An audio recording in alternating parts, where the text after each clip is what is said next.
So, folks, the awful tragedy in Southport yesterday. Not a million miles from me, and as I said yesterday, we nearly went there with the old granddaughter yesterday.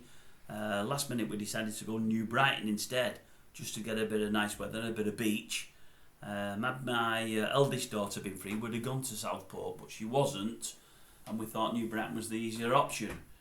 We wouldn't have been caught up in Southport because it was in a residential area, but how sad, how horrific.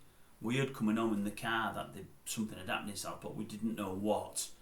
We didn't know if it was a terrorist thing. We didn't know if it was a car crash. We just didn't know.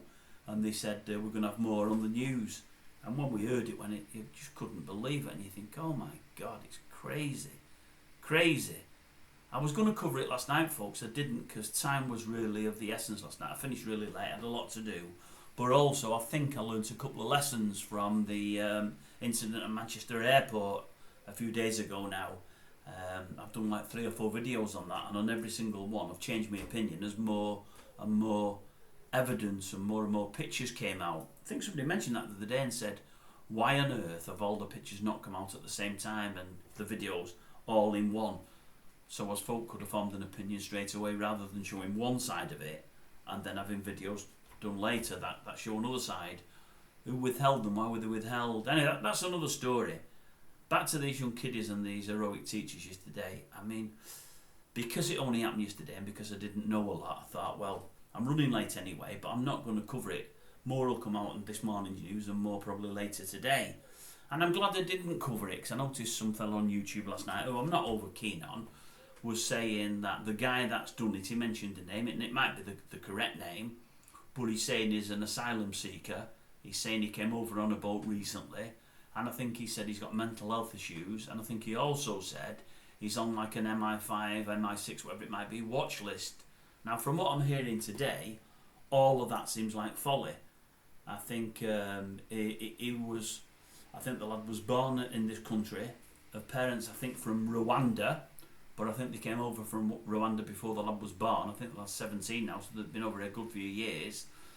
He started life in Cardiff, and I think till the age of 5 or 6, lived in Cardiff with his mum and dad. I believe his mum didn't work. I believe his dad was really hard working. I think he's one of 2 brothers. I think he's the younger brother, I think his slightly older brother is the more outgoing, and the young lad that's committed these horrific crimes, not only is younger, but he's a lot more introverted and doesn't seem to go out much. So what the link is between this lad and the dance class, I don't know. It's just beyond me. I don't know why he's targeted them at all. I don't know. That we're going to learn further down the line. But I think the lad was brought up in this country. By all accounts, he's a quiet lad. I think I read something today by I think an ex-judo teacher from when he was living in Cardiff. Said he came here as a 5 or 6 year old. Really nice lad, really quiet. But I remember him as a nice personality. No edge to him at all. There's nothing at the moment in the press about mental health issues. There's certainly nothing about MI6, MI5, whatever it may be. So I think all of that's folly. And you just think, what's made him flip? What's made him do it then? Why would he do it? You know, it's just absolutely crazy. Absolutely crazy. And it's just horrific in the extreme. In fact, it brought me back to my hometown here in Brianna Jai. I mean, it's like the people that committed that, you know, alright, that was premeditated and whatever else, they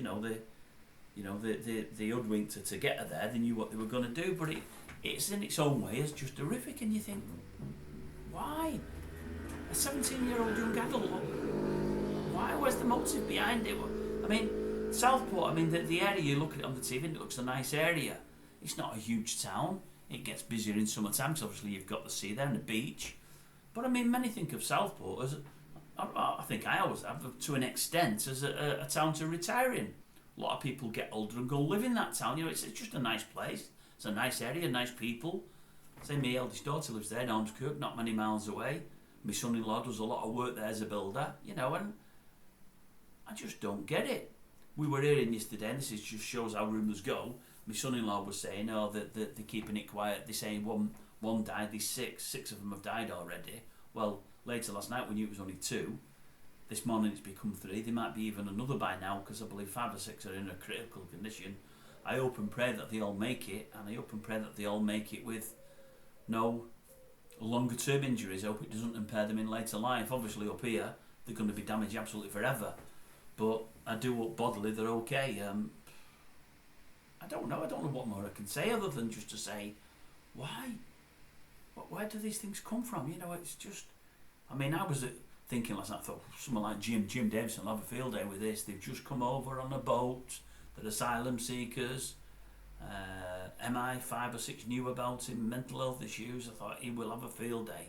I'm glad they didn't report it last night, because as I say, based on what I was hearing, it all looked really, really bad, and another failure again by the authorities. But from what I'm seeing today, this just wasn't the case. Nobody's seen it coming, nobody could have seen it coming, nobody can understand it or could understand it. It's just shocking in the extreme. My heart goes out to the families, it really does. I've seen the image, the picture of the first young girl, I think 6 or 7 year old. That was the first or second victim.